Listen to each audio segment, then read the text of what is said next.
ओम नमो भगवते वासुदेवाय नमः। जय श्री कृष्णा, राधे राधे। स्वागत है आप सभी का आपके अपने चैनल खुशी ज्ञान सागर में। प्रिय श्रोतागण, आप सभी को कामिका एकादशी व्रत की हार्दिक शुभकामनाएं। भगवान श्री लक्ष्मी नारायण जी की कृपा आप और आपके पूरे परिवार जनों पर सदा सर्वदा बनी रहे। प्रिय भक्त जनों, आज के इस वीडियो में आप सुनेंगे कामिका एकादशी की व्रत कथा, एकादशी माता की कथा और एकादशी माता की आरती। तो कथा को एकाग्रचित्त मन से पूरा अवश्य सुनिएगा। साथ ही कथा पसंद आए तो वीडियो को लाइक करके कमेंट बॉक्स में जय श्री हरि विष्णु जरूर लिखें और इसके साथ ही चैनल को सब्सक्राइब भी करें। तो बोलिए श्री लक्ष्मी नारायण भगवान की जय, एकादशी माता की जय, गणेश भगवान की जय, सर्व देवी देवता की जय। कामिका एकादशी को श्री हरि का सबसे उत्तम व्रत माना गया है।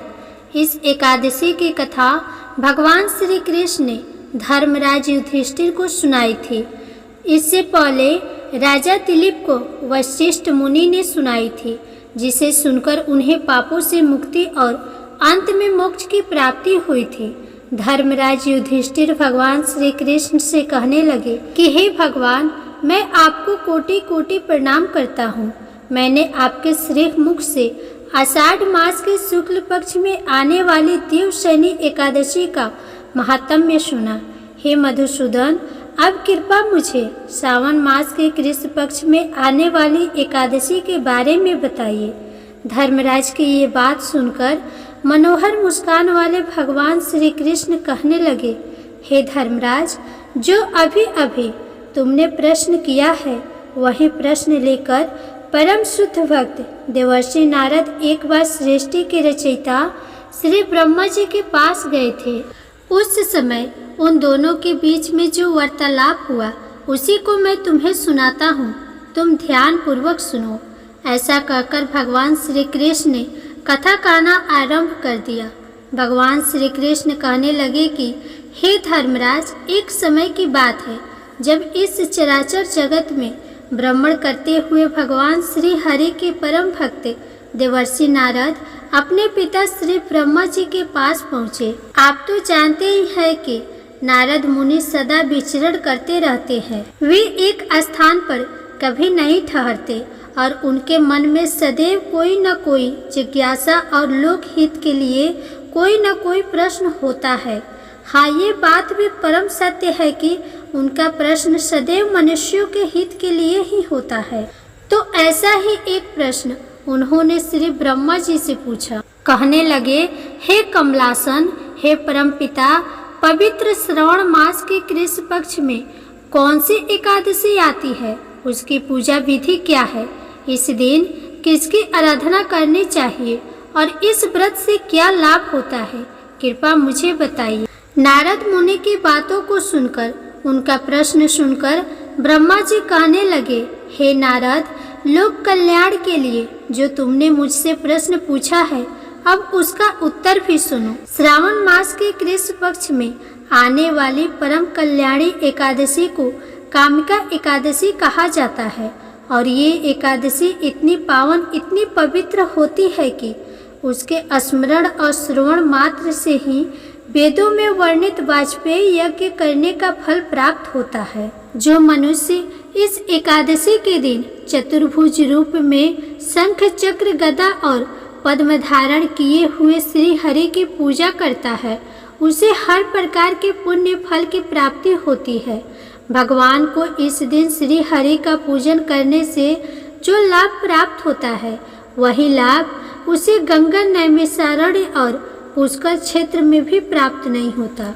जब सिंह राशि बृहस्पति के सहयोग में सोमवार के दिन आने वाली पूर्णिमा के शुभ अवसर पर गोदावरी नदी में स्नान करने से जिस पुण्य फल की प्राप्ति होती है, वही पुण्य फल कामिका एकादशी के दिन भगवान श्री हरि की आराधना करने से मिल जाती है। इतना ही नहीं, हिमालय में केदारनाथ का दर्शन करने से सूर्य ग्रहण के समय कुरुक्षेत्र में स्नान करके दान करने से, समुद्रों और जंगलों सहित संपूर्ण पृथ्वी का दान देने से और गंडकी नदी में स्नान करने से जिस पुण्य फल की प्राप्ति होती है, वह सारा पुण्य इस कामिका एकादशी का श्रद्धा और नियम पूर्वक पालन करने से प्राप्त हो जाती है। जो व्यक्ति इस मंगलमय एकादशी का पालन करता है, उसकी पूजा स्वयं देवता, गंधर्व और नागलोक के वासी करते हैं। ब्रह्मा जी ने इस एकादशी की महिमा का गुणगान करते हुए आगे कहा, देवर्षि, स्वयं भगवान श्री हरि ने मुझे बताया है कि जो भी मनुष्य इस कामिका एकादशी के दिन व्रत और उपवास का पालन करता है, उसे सारे आध्यात्मिक ग्रंथों के अध्ययन से भी ज्यादा फल की प्राप्ति हो जाता है। जो मनुष्य संपूर्ण निष्ठा और नियम के साथ इस एकादशी का पालन करता है और रात के समय भजन कीर्तन करके भगवान में ध्यान लगाता है, उसे यमदूतों के दर्शन कभी नहीं करने पड़ते। इस एकादशी का एक विशेष महत्व और भी है। जो भी इस एकादशी के दिन कृष्ण प्रिया तुलसी मंजरी के 9 अंकुर भगवान श्री हरि के चरणों में अर्पित करता है, तुलसी दल अर्पित करता है, उसके अगले पिछले सभी जन्मों के सारे पाप भी समूल नष्ट हो जाते हैं। और इस दिन तुलसी जी के पौधे का मात्र दर्शन करने से और दीपक जलाने से सभी रोगों से और भय से मुक्ति हो जाती है। तुलसी महारानी भगवान श्री हरि को इतनी प्रिय है कि वो बिना तुलसी दल के अपना कोई भी भोग स्वीकार नहीं करते हैं। कामिका एकादशी के दिन नित्य कर्मों से निवृत्त होकर हाथ में जल या पुष्प लेकर व्रत का संकल्प लिया जाता है। फिर भगवान श्री हरि को प्रणाम करके उनके सामने दीपक जलाकर उनकी परिक्रमा की जाती है।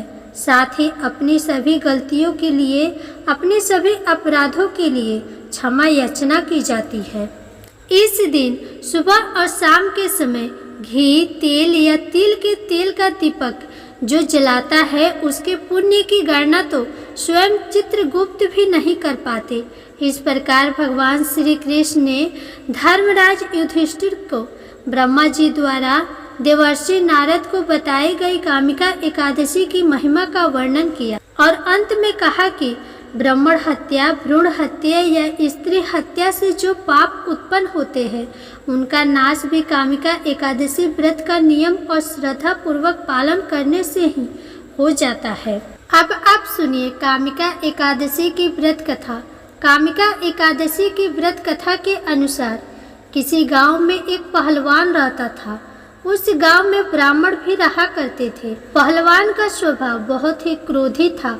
वह बात बात पर क्रोधित हो जाया करता और किसी से भी झगड़ा कर लिया करता।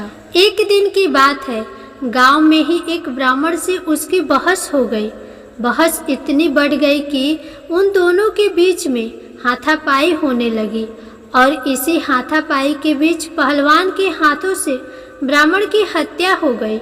अपने हाथों से मारे गए उस ब्राह्मण की क्रिया उस पहलवान ने करनी चाहिए, लेकिन पंडितों ने उसे क्रियाकर्म में सम्मिलित होने से मना कर दिया। ब्राह्मणों ने कहा, तुम पर ब्रह्म हत्या का दोष है, पहले प्रायश्चित करके इस पाप से मुक्त हो जाओ, तब हम तुम्हारे घर पर भोजन करेंगे। तब वह पहलवान पूछने लगा कि हे महाराज, इस पाप से मुक्त होने के क्या उपाय है? तब ब्राह्मणों ने उसे बताया कि श्रावण मास के कृष्ण पक्ष की एकादशी को भक्ति भाव से भगवान श्री हरि का व्रत और पूजन कर ब्राह्मणों को भोजन कराकर दक्षिणा देकर उनसे आशीर्वाद प्राप्त करने के बाद ही तुम्हें इस पाप से मुक्ति मिल पाएगी। तब पंडितों के बताए गए विधि अनुसार व्रत करने वाली रात में भगवान श्री हरि ने उस पहलवान को दर्शन देकर कहा कि मैंने तुम्हारा व्रत स्वीकार किया, अब तुम्हें ब्रह्म हत्या के पाप से मुक्ति मिल गई है। इस व्रत को करने से ब्रह्म हत्या, भ्रूण हत्या और सभी पापों का नाश हो जाता है और ऐसा व्यक्ति इस लोक में सभी सुख भोग कर अंत में विष्णु धाम को जाता है। इस कामिका एकादशी के महात्म्य को जो भी भक्त सच्चे मन से पढ़ता या सुनता है, उस मनुष्य को भी अंत में स्वर्ग लोक की प्राप्ति होती है। तो ये थी कामिका एकादशी की व्रत कथा। प्रेम से बोलिए श्री लक्ष्मी नारायण भगवान की जय, तुलसी शालिग्राम की जय, एकादशी माता की जय। प्रिय श्रोतागण, अब आइए एकादशी माता की कथा एवं आरती को सुनते हैं। एक राज्य में एक राजा रहा करते थे। राजा बहुत ही बुद्धिमान और बलशाली था। राजा सदा ही अपनी प्रजा का बहुत अच्छे से ध्यान रखता था। प्रजा भी राजा को बहुत पसंद करती थी। राजा की 2 बेटियां थीं। राजा अपनी दोनों बेटियों से बहुत प्रेम करता था। राजा की छोटी बेटी देखने में बहुत सुंदर और आकर्षित थी और राजा की बड़ी बेटी छोटी बेटी के मुकाबले थोड़ी कम सुंदर थी। राजा की छोटी बेटी एकादशी माता की व्रत किया करती थी और सभी लोग राजा की छोटी बेटी से बहुत प्रेम करते थे और बहुत प्रशंसा किया करते थे। राजा भी अपनी छोटी बेटी को बड़ी बेटी के मुकाबले अधिक प्रेम करता था, जिसके कारण राजा की बड़ी बेटी अपनी छोटी बहन से ईर्ष्या करती थी। राजा की दोनों बेटियां जब विवाह योग्य हुई तब एक पड़ोस के राजकुमार ने राजा की बड़ी बेटी के लिए रिश्ता लेकर आया।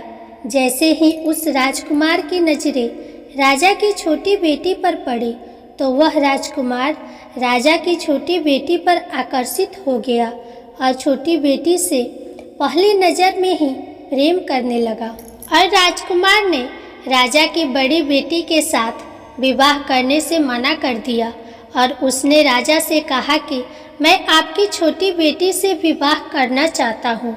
ये सब देखकर राजा की बड़ी बेटी अपनी छोटी बहन से और अधिक ईर्ष्या करने लगी और राजा की बड़ी बेटी ने अपनी छोटी बहन को अपना सबसे बड़ा दुश्मन मान लिया और अपनी छोटी बहन से बदला लेने का निश्चय किया और उसे जान से मारने का उपाय सोचने लगी।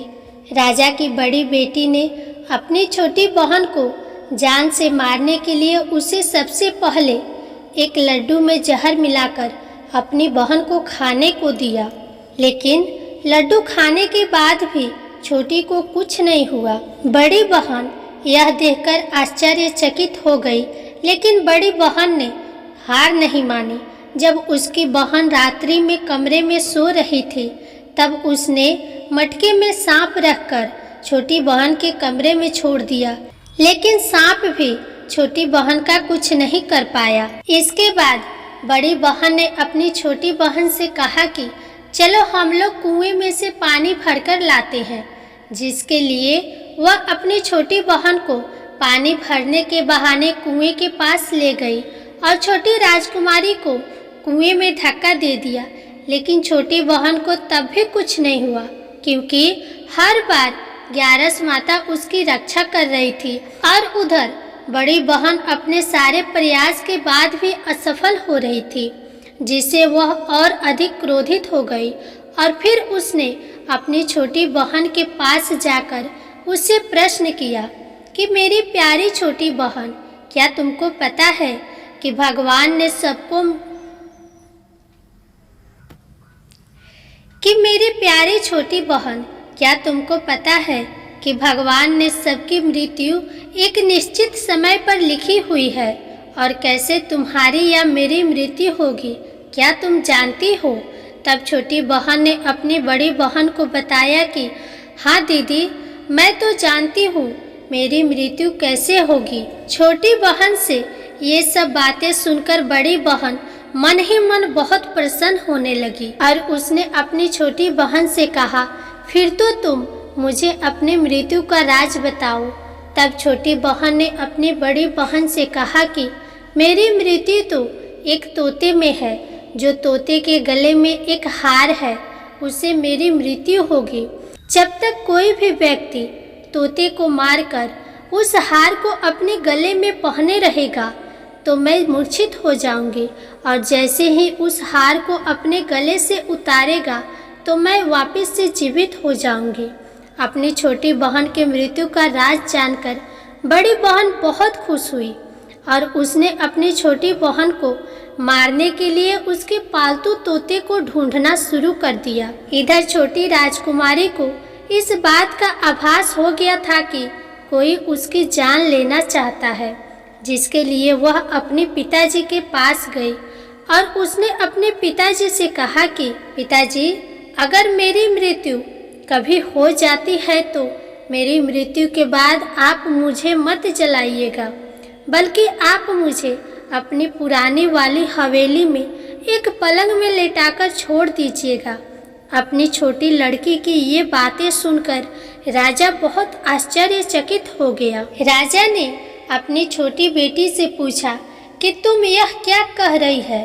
तब राजा की छोटी बेटी ने बताया कि पिताजी, समय किसी के लिए नहीं रुकता है, इसका किसी को कुछ नहीं पता। फिर राजा ने अपनी छोटी बेटी से कहा कि तुम ऐसी बातें क्यों करती हो? 2-3 दिन बाद तो तुम्हारा विवाह है। लेकिन छोटी बेटी ने अपने पिताजी को ऐसा करने पर मजबूर कर दिया और उनसे वचन ले लिया। राजा ने भी अपनी छोटी बेटी की बात स्वीकार कर ली और 2-3 दिनों के बाद जब शादी का समय आया तब राजकुमार बारात लेकर राजा के घर आया और राजकुमार और राजा की छोटी बेटी का विवाह शुरू हो गया। ऐसे ही राजा की छोटी बेटी राजकुमार के साथ फेरे लेना शुरू की तो उसकी बड़ी बहन अपनी छोटी बहन के कमरे में जाकर उसके तोते को पकड़ लेती है और फिर उसको जान से मार देती है और तोते के गले में जो हार था उसको अपने गले में धारण कर लेती है। और जैसे ही बड़ी बहन उस हार को अपने गले में धारण करती है तो उधर छोटी बहन 3.5 ही फेरे ले पाती है और वहीं पर मूर्छित होकर गिर जाती है। जिसके बाद राजा ने बड़े बड़े दर्द हकीमों को बुलाया और अपनी छोटी बेटी का इलाज करने के लिए कहा। राजा की बात सुनकर जब वैद्य ने छोटी बेटी को देखा तो राजा को बताया कि आपकी छोटी बेटी ना तो जीवित है और ना मरी हुई है, ऐसा मैं पहली बार देख रहा हूँ। राजा ने वैद्य और हकीमों को ये बात बाहर बताने से मना कर दिया और उनको कहा कि अगर तुमने यह बात किसी को बाहर बताई तो हम तुमको फांसी दे देंगे।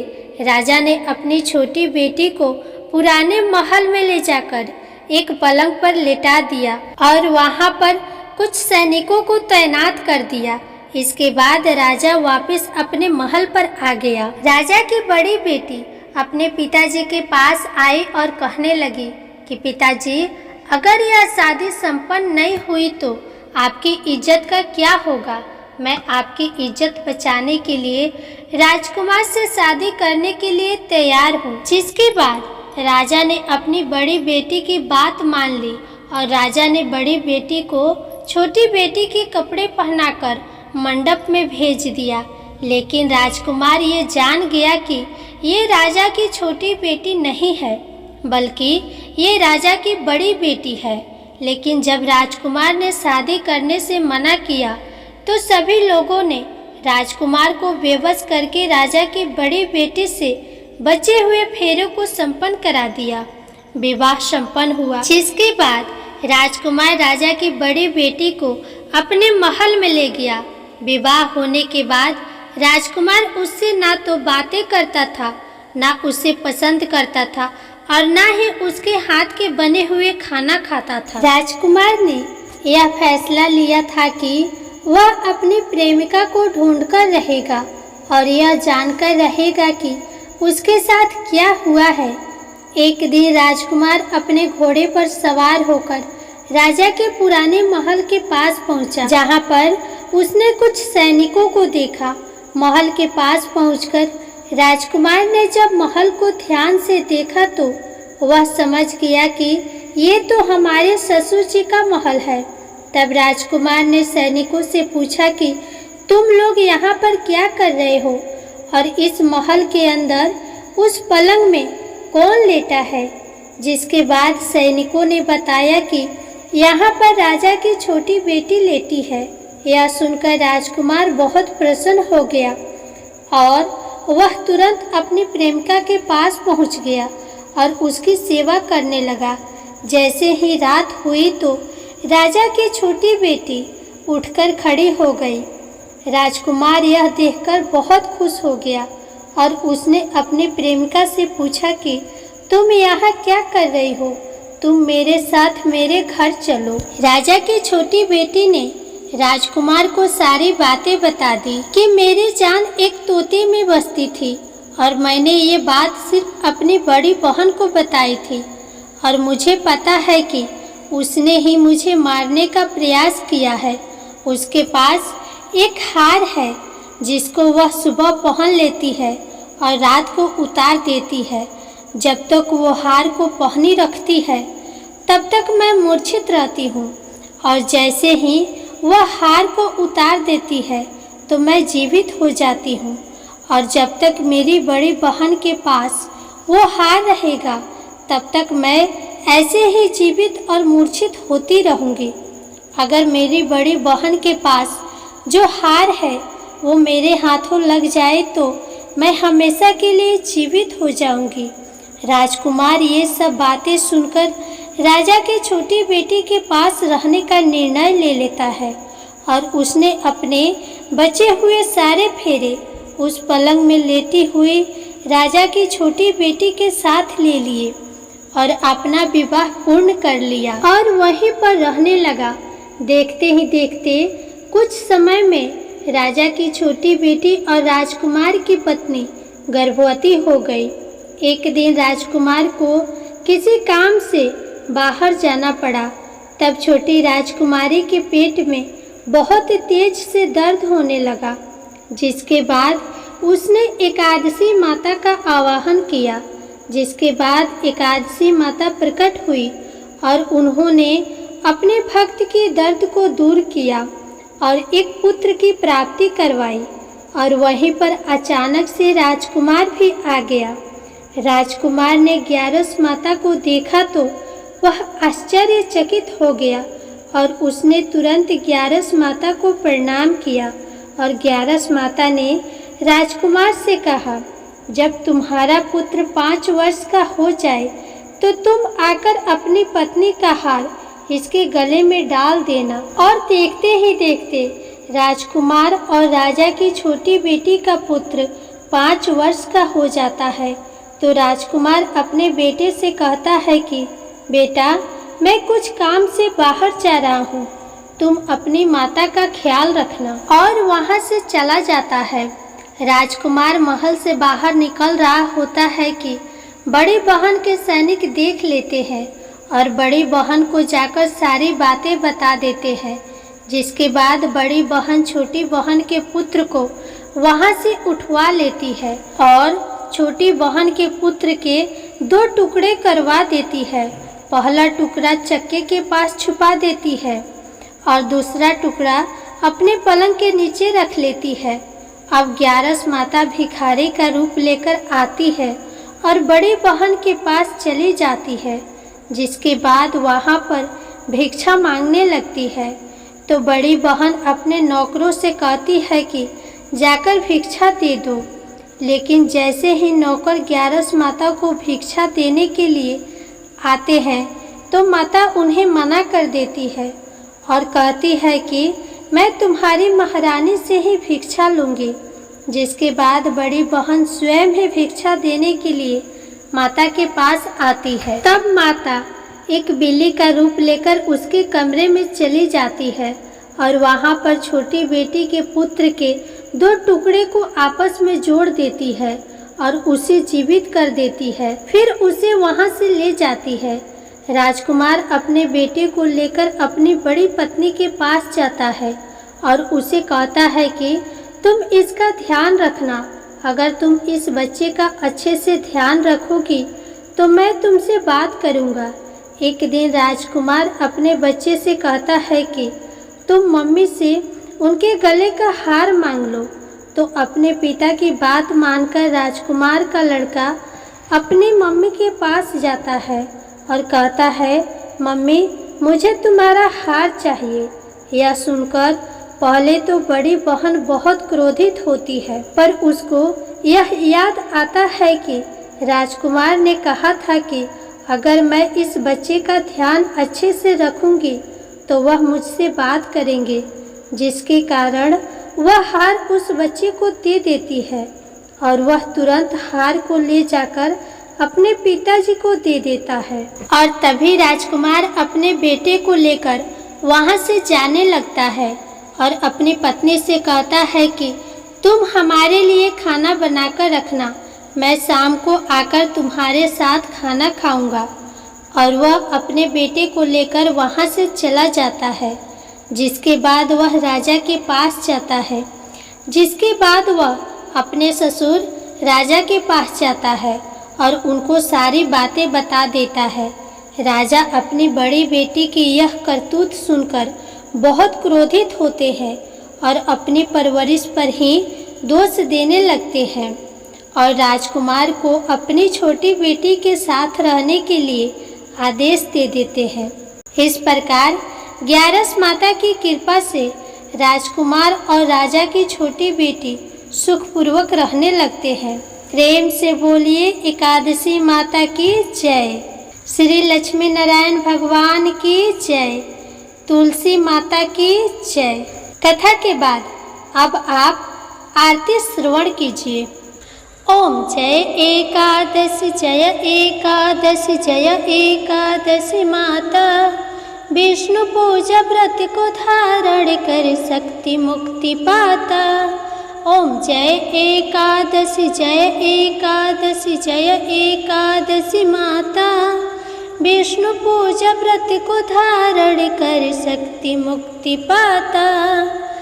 तेरे नाम गिनाऊं देवी भक्ति प्रदान करनी, गढ़ गौरव की देनी माता शास्त्रों में वर्णी। ओम जय एकादशी माता, विष्णु पूजा व्रत को धारण कर शक्ति मुक्ति पाता। मार्गशीर्ष के कृष्ण पक्ष की उत्पन्ना विश्व तारिणी जन्मी, शुक्ल पक्ष में हुई मोक्षदा मुक्तिदाता बन आई। ओम जय एकादशी माता, विष्णु पूजा व्रत को धारण कर शक्ति मुक्ति पाता। पौष के कृष्ण पक्ष की सफला नामक है, शुक्ल पक्ष में होए पुत्रदा आनंद अधिक रहे। ओम जय एकादशी माता, विष्णु पूजा व्रत को धारण कर शक्ति मुक्ति पाता। नाम सटतीला माघ मास में कृष्ण पक्ष आवे, शुक्ल पक्ष में जया कहावे विजय सदा पावे। ओम जय एकादशी माता, विष्णु पूजा व्रत को धारण कर शक्ति मुक्ति पाता। चैत्र शुक्ल में नाम कामदा धन देने वाली, नाम वरुथनी कृष्ण पक्ष में वैशाख माह वाली। ओम जय एकादशी माता, विष्णु पूजा व्रत को धारण कर शक्ति मुक्ति पाता। शुक्ल पक्ष में होए मोहिनी अपरा ज्येष्ठ कृष्ण पक्षी, नाम निर्जला सब सुख करनी शुक्ल पक्ष रखी। ओम जय एकादशी माता, विष्णु पूजा व्रत को धारण कर शक्ति मुक्ति पाता। जोगिनी नाम आषाढ़ में जानो कृष्ण पक्ष करनी, देव शैनी नाम कहायो शुक्ल पक्ष धरनी। ओम जय एकादशी माता, विष्णु पूजा व्रत को धारण कर शक्ति मुक्ति पाता। कामिका श्रावण मास में आवे कृष्ण पक्ष कहिए, श्रावण शुक्ल होए पवित्र आनंद से रहिए। ओम जय एकादशी माता, विष्णु पूजा व्रत को धारण कर शक्ति मुक्ति पाता। अजा भाद्रपद कृष्ण पक्ष की परवर्तिनी शुक्ला, इंद्र आश्विन कृष्ण पक्ष में व्रत से भव सागर निकला। ओम जय एकादशी एकादशी माता, विष्णु पूजा व्रत को धारण कर शक्ति मुक्ति पाता। पाप कौन सा है शुक्ल पक्ष में आप हरनहारी, रमा मास कार्तिक में आवे सुखदायक भारी। ओम जय एकादशी माता, विष्णु पूजा व्रत को धारण कर शक्ति मुक्ति पाता। देव उठाने शुक्ल पक्ष की दुख नाशक मैया, पावन मास में करो विनती पार करो नैया। ओम जय एकादशी माता, विष्णु पूजा व्रत को धारण कर शक्ति मुक्ति पाता। परमा कृष्ण पक्ष में होती जन मंगल करनी, शुक्ल मास में होए पद्मिनी दुख दारिद्र हरनी। ओम जय एकादशी माता, विष्णु पूजा व्रत को धारण कर शक्ति मुक्ति पाता। जो कोई आरती एकादशी की भक्ति सहित गावे, जन गुरु दीता स्वर्ग का वासा निश्चय वह पावे।